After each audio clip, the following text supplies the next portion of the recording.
Welcome to Funny4Girls. I'm Jennifer, here to bring you the freshest clips of the funniest chicks. Love is in the air. Or is that pollen? Who knows? I'm allergic to both. But while most of us look for the right man or the perfect man, Amy Anderson found herself the Monopoly man. Take a look.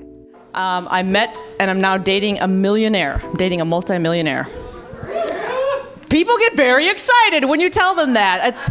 It's kind of weird because strangers get excited for you. They get very excited, like, oh, you hit the jackpot, girl, you know? When my friends found out, they got excited, and my mom is excited. Visa is excited. Yeah, they just sent me a pre-approval letter yesterday saying, congratulations, Miss Anderson, we think he's the one. Good for you.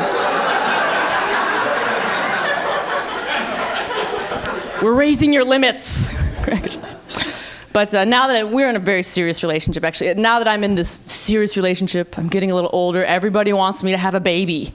Everybody, I'm at that age where my friends are all having babies, and they all want me to have a baby. They're like, oh, Amy, when are you guys having a baby? You've got to have a baby. And they all say the same thing. They go, oh, it's such a joy.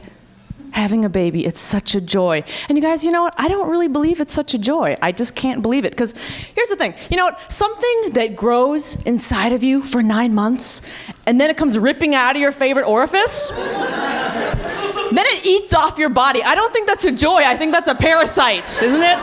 It's like the textbook definition of a parasite. And if you're gonna go for a parasite, why not try something that'll help you lose weight or something, you know, like a tapeworm or like... Tapeworm's not gonna come back to you 25 years later either and be like, oh, could you give me $200 to pay my car insurance? Because whatever. I don't know, this comedy thing's really not working out for me, whatever. I dated a guy who said he was rich. Found out that was just short for his first name, Richard. He was such a b****. Now let's head to the trash. Celebrity trash. With Chick Comedy's Trash Talk. Hi, welcome to Trash Talk. I'm Kara. And I'm Carrie. On this episode, we turn to glamour for an OBGYN explaining what's really going on down there. And one reader writes in, should I wax off all of my pubic hair? It seems like every other woman is. And then the OBGYN responds, I'm not opposed to a simple bikini line wax, but I am against the whole Sphinx look. I have to disagree with this time. Okay. I think it's very important to shave or wax down there because you never know what you'll find. For instance, a couple years ago when I started shaving, I found this teapot down there. Wow. Yeah. Well, when I was going on vacation a little while ago, I was so glad I waxed because I found this Scrabble set, which proved to be hours of fun. And last Monday when I shaved, I found this pineapple. The very ingredient my smoothie was missing. Oh my gosh, last week, I found my blackberry down there, which I had been looking for forever.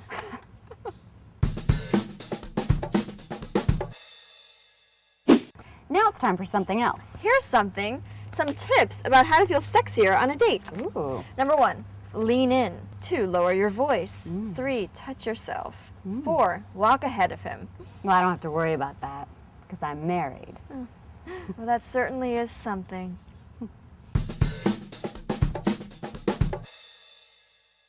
Now it's time for Celebrity Trash. This week, I went into Tom Cruise and Katie Holmes' trash. Interesting thing to note, Carrie, they have separate trashes. This was found in Katie's trash. This apple. Wow. Well, clearly we can see by this hole that Katie Holmes is smoking pot out of this apple. I mean, that must be how she's dealing with the pressures of Scientology and Tom. I mean, clearly Katie is a pot-smoking, reggae-loving hippie. No, honey, that's a wormhole. It's a Sorry. pot. Sorry, Katie. Your new haircut is so cute, and Suri is really growing up to be darling, and you were great in Mad Money. I'm not buying it. So keep searching, Kara. I swear I saw Katie Holmes at Burning Man. I heard that she was there because I certainly wouldn't be there. Is it 4:20 yet? Speaking of trash, let's talk in-laws. Ladies, you will always have to compete with the only true woman in a guy's life, his mother. And for Sundra Croonquist, a tiny little detail made it even harder. Tell us what's up, Sundra. Ladies and gentlemen, I have a Jewish mother-in-law. Okay, maybe the bright lights are blending in with the blonde streaks, but I am a black woman with a Jewish mother-in-law, okay? Now, you know the only thing we have in common. We don't want to get our hair wet. Hey. So there was big drama when we got the sonogram results. She was very excited. Okay, so now that we know we're having a little girl, I'd like to know what you plan on naming our little Chachka, okay? Okay, now I realize there's a difference in the background with the African-American colored, whatever you people call yourselves these days. But I don't want a name that's difficult to pronounce like Shaniqua or Shaquandra. I'm thinking of a name that's short but delicious like Hadassah or Goldie. You don't have to be a Jew to know that's a jacked up name to be given to little black kids. They gonna be running uptown in Harlem with their cousins Rashid and Rashida. They're gonna be like, yo, Hadassah, yo, Goldie, yo, my homies, what's up?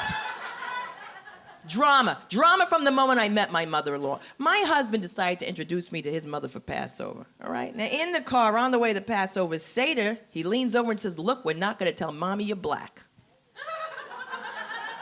I'm thinking that's smart, she'll never notice. But she noticed, and that's when I noticed that Jews can't whisper. Have you noticed this, ladies and gentlemen? Unbelievable, because you know, Latinos know how to whisper, like, mira, culita, man, tú me entiendes, right? You know, Latinos know how to whisper. Black people know how to whisper, like, no, see what I'm saying, you see what I'm saying? We don't know what we're saying, but we know how to whisper, and that's the point. I meet Ruthie for the first time. She says, oh, thank you so much for coming, have a seat. And Elliot put my pocketbook away. I meet the best friends for the first time, Edie and Mordecai. Now, y'all know I ain't lying, we ain't got no Mordecais in the hood, right? So Edie is this big blonde Hungarian Jewish princess, green eyes, blue eyeshadow, every time blinks her eyes, looks like traffic lights, saying go, go, go, go, go.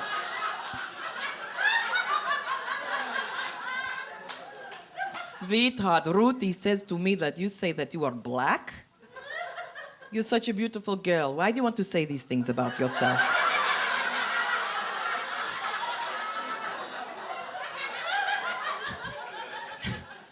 I'm school teacher 23 years. I know the black people. You are not black. So thanks for telling me to think I've been using Afro Sheen for all the wrong reasons all these years. Hey! See, these white people are trying to give me drama. You can't give me drama. I was born a drama queen. My father's Swedish, my mother African-American. You know what that made me in New York City? A fine Puerto Rican, honey. That's right. That's what it made me. Wepa. That's right. And that worked for me, honey, because when that Puerto Rican Day Parade comes to New York City, I'll be marching with the rest of them J-Los, because after 2 babies within 2 years, I got a culita like that. I'm like, excuse me. Muévete. My name is Maria Santiago Velasquez de Barranquilla, Bogotá, Puerto Rico. And I'm living La Vida Loca, just like Ricky Martin. You know, I love her. Anyway. A black woman trying to get along with her Jewish mother-in-law? I smell sitcom. I can see it now. Queen Latifah and Bette Midler star in Sisters a Shiksa. It's Hana Kwanzaa-larious. So what did these clips teach us? That once you go money-stacked, tomcat, or Jewish black, you'll never go back. Thanks for tuning in to Funny4Girls. For more funny females, check out Chick Comedy. I'm Jennifer. Later, ladies.